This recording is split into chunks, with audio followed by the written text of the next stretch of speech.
Magandang araw ka-Grace Farming. Ayan po, pupunta po tayo dito sa pag-aalaga ng mga black soldier fly larvae. Kung paano pa yung iba pang makaka-attract doon sa mga wild na black soldier fly, ano, at paano sila, ano yung ginagawa ko para lalo silang dumami. Ano, ito katulad nito po, no. Dito hindi ko na siya nilalagyan ng net. Ang behavior po ng mga larvae na yan, as long as may pagkain sila, hindi sila maglalabas o tatakas. Ano po? Hindi po sila tatakas.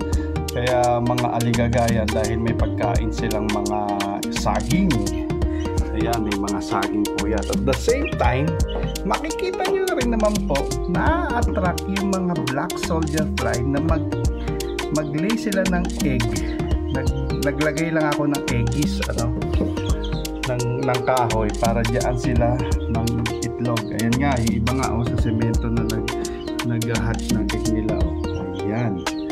So, kapag meron po kayong ganitong black soldier fly, yung mga kawala po, no, yung mga wild na mga black soldier fly, ibig sabihin yung hindi natin kinulong dito, ano.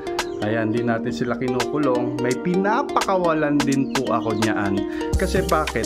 Para yung natural pamumuhay nila is makakawala sila at dadami sila dito sa environment, sa paligid nila.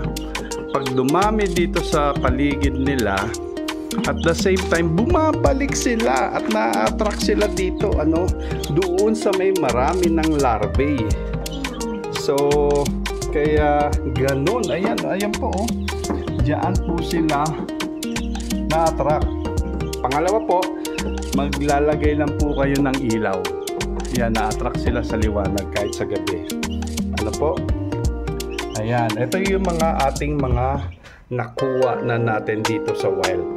Papakita ko po sa inyo, ha. Ayan. Ito naman, oh, ayan, ang dami pa, oh.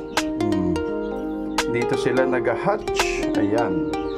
So, kahit wala na po akong black soldier fly na nakakulong, dire-diretso pa rin ang harvest ko ng egg nila. Ayan, mga kawala na. Lagay natin sa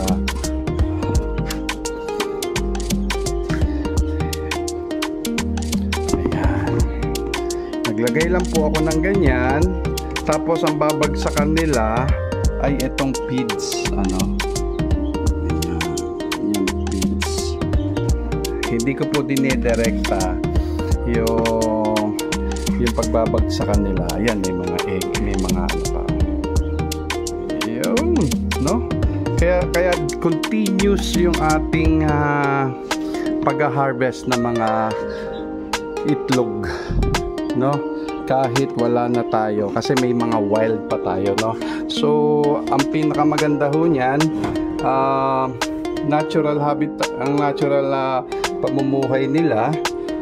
May pinapakawalan po talaga ako niya mga yan, na mga black soldier fly. Kasi may mga compose ako na ginagawa, doon sila nag-hatch. Ayan. So ito pa isa. Yan yung mga saging, ano? At yung mga bugok na itlog. Ito medyo malalaki na sila. Pag itong malalaki na to, ilalagay natin sila doon sa ating lab cage ang tawag, no? Kaya pukod-pukod dyan. Tapos meron pa tayong isa dyan. Kaya ayun.